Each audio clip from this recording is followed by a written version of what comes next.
Quantum computing emerges from the research lab. I'm Tonya Hall for ZDNet and Tech Republic, and joining me is Dr. Bob Sutor, Vice President, IBM Q, Quantum Computing Strategy and Ecosystem at IBM Research. Welcome, Bob. Thank you. Hi, Tonya. So what is the mission of IBM Q? Well, IBM Q, as my title says, is about quantum computing. And quantum computing is a radically different type of computing from what we call classical computing. And these are your smartphones, this laptop I'm using, and the computers you're using. It's to make quantum computers as practically useful as quickly as possible. They're very different. When you code them, it's completely different. So it's to build up the ecosystem and to make the machines powerful enough to do something different and much better than classical machines can do. At CES 2019, IBM unveiled the world's first quantum computing system for commercial use. So does this mean that quantum computing has taken its first steps outside of the research lab? Well, that last bit's really important because quantum computing has been in the scientific research area probably going back to 1900, right, with quantum mechanics. So we've kind of taken 119 years to become an overnight success, right?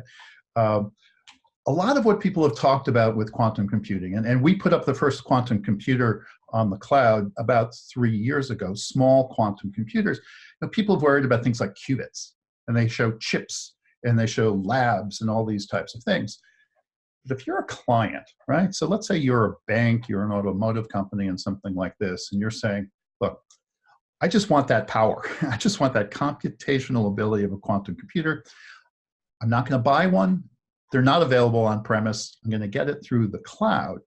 From our perspective, we have to think about these issues of not just the chip, but everything you need to put it in a data center. And by the way, how many are you going to have in a data center? What are the power requirements, right? What about the maintenance requirements? Quantum computers are getting upgraded all the time. The technology is evolving. So we think of things in an integrated way from the chip all the way up to how that sits in that data center and made available to people. The design team behind IBM's QSystem 1 included a manufacturer of museum display cases. Explain the design challenges that required building such a diverse team. It's all about the qubits, isn't it? Well, it starts with the qubits. And I got to tell you, you can't just count qubits because I'll tell you, you could have 50 great qubits and I could have 500 lousy qubits and you win with 50 qubits. So it's a little bit more complicated. It's quantum volume as we go there. But let's talk about this design. So we started thinking in 2017, as I said before, about a modular integrated design for the entire system here. There are a lot of things to worry about. There are things like refrigeration. Inside a quantum computer, at the very bottom where the chip lives, well, let me tell you how cold it is. Zero Kelvin is absolute zero. Nothing is colder than this. Outer space, 2.7 Kelvin. That's like 470 degrees below zero Fahrenheit, right? We keep those at 0.01 degrees. 100th of a degree warmer than the coldest you could possibly be, much colder than outer space. So this represents a really big engineering problem and design issue there. So we have to worry about the refrigeration. We have to worry about the very sensitive microwave electronics. We have to worry about the environment in which all of this operates. And yes, it goes into a beautiful glass cube. That is, there is industrial design associated with this. It starts with functional engineering, but we believe it's extremely important to combine industrial design with that engineering. And the way I think about it is, in science, we have this notion of elegance. And elegance, well, I mean, you could think of as looking at things or clothes and people as being elegant. In science, you look at a solution, and there's something about it. It's just, this is exactly right. You look at a particular design or the way someone solved a problem, and they say, boy, I wish I had thought of that. That's the simplest, best way of doing what you're trying to accomplish. So we go for elegance in engineering to drive the processing power, but we went with Gopion, and that's the company you were talking about in Milan. They've built the cases for the Mona Lisa and the crown jewels of London. So this is our crown jewel, but we didn't go after them just for that. They knew how to enclose extremely important things. They know the engineering. For example, in the IBM QSystem 1, the glass panels each weigh 700 pounds. Get the back and the front open. How would you go about building hinges and motors to open up a 700-pound glass door for access? So we outsourced this, and I think they did a brilliant job. How do IBM Q systems work with classical computers both to facilitate I/O and extend problem solving? Quantum computers will not replace classical computers anytime in our lifetime. It might be 200-300 years. So really, they're complementary. So if you think that a classical computer is running, well, think of your apps, for example, on your phone or things that run on the cloud. A lot of what they do are standard programming. Quantum computers can solve certain types of problems that have such exponential growth that it might take millions of years to do in a classical computer. So we want to think of this as a hybrid. Classical computers will be around for a long time, and then they will go to a certain part of the solution where you'll need this extra computational ability. You'll make a call off to a quantum computer. The result will come back, and you'll get on with your life. Let me give you, so this is a completely made up estimate, all right? But I just wanted to stress something. So let's say we go 20 years in the future, and boy, quantum computers are really good, and there are a lot of them. But you think of a typical app or a big enterprise application that involves quantum computing, 95% of that will still be classical. You're not going to have quantum user interfaces, right? But for those special bits that quantum computers can work on really well, that's where the power will come in. So it will augment the power of a classical computer. IBM also made a parallel announcement that you will extend the quantum computing program by opening a second facility. Tell us about that. Well, when we want to put things on the cloud, it's good to be in more than one building. Let me put it this way. So everyone we have served through the IBM Q experience, which are no charge facility, and the IBM Q network, which is our commercial program, those people have mostly used computers out of our IBM Research Yorktown Heights facility.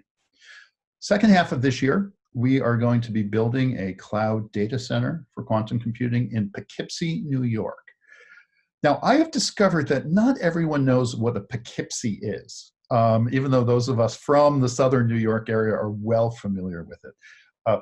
Poughkeepsie is the home of Vassar College, for example, if you know about that. Historically, IBM opened our first building there in 1941. There was an old cannery building, and we started doing a little manufacturing there. But Poughkeepsie grew up through the years. It's the home of the IBM Z mainframes. There's a lot of IBM history there, and so it's really fascinating, I think, that we're bringing back this cutting-edge systems technology to the ancestral home, if you will, of so many other IBM systems there. So we will be serving clients from that cloud data center sometime in the second half of this year. So explain how the QSystem 1 and the new Quantum Computation Center further support the free and publicly available IBM Q experience. How many users and programs have you hosted? So the no-charge system is the IBM Q experience. And we put this up on May 4th, 2016. May 4th, people know, kind of the geeky, May the 4th be with you. It's the only way I remember it, but it works. It was an accident. Since then, we've had over 100,000 people use that system. They are coming up close to having run 10 million executions on this. They have downloaded the QuizKit open source software development kit to use this about 175,000 times. And also, by the way, it's not just casual users who are playing. We've had 175 scientific papers written by people using the no charge system. So what we did basically was we seeded the world with available small quantum computers so people could get up and running and start transitioning to this new world. So as we talked about a little bit earlier, our goal is to help people use quantum computers to solve real problems as quickly as possible. But it's brand new. It requires a brand new type of coding. So we got to give it to you to start playing with, to start learning. And that's what we did. And that's the IBM Q experience. Now there's another group of people, and we have close to 50 different organizations involved with this in the IBM Q network. These are people who want access to our latest and greatest machines. So we have people like ExxonMobil, like JP Morgan Chase, like Daimler. People wonder why a car company would want to use quantum computing. Is it self-driving cars? Is it something like this? And the answer is no, it's definitely not self-driving cars. Quantum computers are not fast enough for that, but it is batteries. So as the automotive industry is shifting to electric cars, you want to be able to simulate the entire battery, all that chemistry in a quantum computer. It's much faster and cheaper to do a computer simulation than actually build a battery, right? We had an announcement that came out today. Brookhaven National Labs has joined the IBM Q hub at Oak Ridge as well. So many of the government labs are joining as well. So we have the two programs, the Q Experience, which people can find on the web and start using. Join 100,000 of your friends to do some quantum computing, and talk to us about the Q network to get involved with the latest machines. Dr. Bob Sutor, Vice President, IBM Q, Quantum Computing, Strategy and Ecosystem at IBM Research. Thanks for joining us and shedding some light on the work that you're doing, the volume of the work that you're doing.